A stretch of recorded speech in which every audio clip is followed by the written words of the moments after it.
ሰላም ጤና ይስጥልን ተመልካቾቻችን ከአንከር ሚዲያ ዝግጅት ክፍል ያክብሮ ሰላምታችንን እናቀርባለን። ዜናዎችን ይዤ መጥቻለሁ። መሳይ መኮንን ነኝ። በተለያዩ የአማራ ክልል አካባቢዎች የህልውና ተጋድሎ ተጠናክሮ ቀጥሏል። ከትላንት በስቲያም የብር ሸለቆ ወታደራዊ ካምፕ ላይ ጥቃት የሰነዘረው የአማራ ፋኖ በጎጃም በካምፑ ይዞታ ላይ ከፍተኛ ኪሳራ ማድረሱንና በስልጠና ላይ የነበሩ ምልምል ወታደሮች እንዲበታተኑ ማድረጉን አስታውቋል። ለሁለተኛ ጊዜም በብር ሸለቆ ወታደራዊ ማሰልጠኛ ካምፕ ላይ የተፈጸመው ጥቃት ያገዛዙን የወረራ እቅድ የሚያከሽፍ እንደሆነ የሚገልጹት የአማራ ፋኖ በጎጃም አመራሮች በመቶዎች የሚቆጠሩ ምልምል ወታደሮችን በቁጥጥር ስር ማድረግ መቻሉን ገልጸዋል። በአማራ ክልል ጎጃም ቀጠና የአብይ አህመድ አገዛዝ መጠነ ሰፊ ጥቃት የከፈተ ሲሆን በበርካታ አካባቢዎች ከባድ ውጊያዎች እየተካሄዱ መሆናቸውን ከየቀጠናዎቹ የደረሰን መረጃ ያመለክታል። ይህ በእንዲህ እንዳለ በሸዋ ሁለቱ ክፍለ ጦሮች የህልውና ተጋድሎ ከሰሞኑ በተለያዩ ቦታዎች በመካሄድ ላይ መሆናቸው ተገለጸ።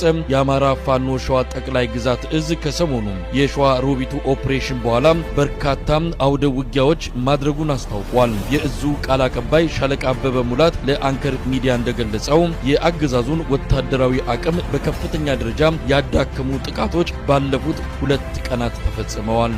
አንከር ሚዲያ ከሁለቱ የአማራ ፋኖ እዞች ቃል አቀባዮች ባገኘው መረጃ ላይ እንደተመለከተው የአጣዬ ከተማን ለመያዝ እየተካሄደ ባለው ፍልሚያ ጠንካራ የተባሉትን የአብይ አህመድ ሰራዊት 7 ምሽጎች ተደርምሰዋል። በተለይም በአካባቢው በሚገኘው አደሮ ተራራ ላይ የተሰራውና በኮንክሪት የተገነባው ግዙፉ ምሽግ በሁለቱ የሸዋ እዞች የጋራ የተቀናጀ ወታደራዊ ጥቃት ሙሉ በሙሉ መሰባበሩን በደረሰን መረጃ ላይ ተመልክቷል። በሸዋ ምድር የሚንቀሳቀሱት ሁለቱ እዞች ከቅርብ ጊዜ ወዲህ ልዩነታቸውን ወደ ጎን አድርገው በጋራ ወታደራዊ ጥቃቶችን በአገዛዙ ሰራዊት ላይ እየፈጸሙ መሆናቸው እየተጠናከረ የመጣ ሲሆን ወደ አንድነት መሻገሩን ተከትሎ የአብይ አህመድ ሰራዊት ከሸዋ ምድር ላይ ሙሉ በሙሉ ተጠራርጎ የሚወጣበት መጠነ ሰፊ ኦፕሬሽን እንደሚኖር ከወዲሁ እየተነገረ ነው። በተመሳሳይ በጎንደር ቀጠና ያለፉትን 2 ሳምንታት ሲካሄድ የቆየው የህልውና ተጋድሎ እንደቀጠለ ነው። የመተማ ዮሐንስን ጨምሮ የሱዳን ድንበር ኮሪደር አካባቢዎችን የተነጠቀው የአብይ አህመድ ሰራዊት ኃይሉን አሰባስቦ ዳግም ለመያዝ ያደረገው ሙከራ በኪሳራ መቀልበሱን የቀጠናው የፋኖ መዋቅር አመራሮች ለአንከር ሚዲያ ገልጸዋል።